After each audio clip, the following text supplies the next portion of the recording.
ఎక్కడకు భక్త వెళుతున్నావు? 10 ఏళ్లుగా నా పెళ్ళాం బిడ్డలకి నన్ను దూరం చేశారు. మట్టిలో నుంచి బంగారం సంపాదించాలనే మీ ఆశ కోసం మా పేదోళ్ల బతుకుల్ని బలి తీసుకుంటున్నారు. నీకు నిజం తెలిసిన తర్వాత ముక్తిని ప్రసాదించగా తప్పదు భక్త.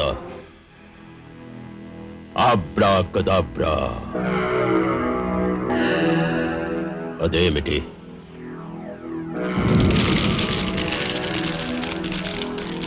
నిప్పుల గుండం కాదు, జలాశయం.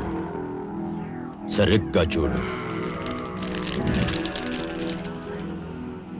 అవును, జలాశయమే. హాయిగా వెళ్ళి స్నానం చేసి శుచివైరా.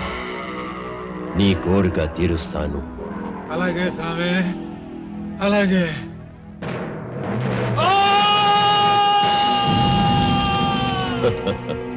మీరు పారిపోవాలని చూశారు, మీకు అదే గతి పడుతుంది.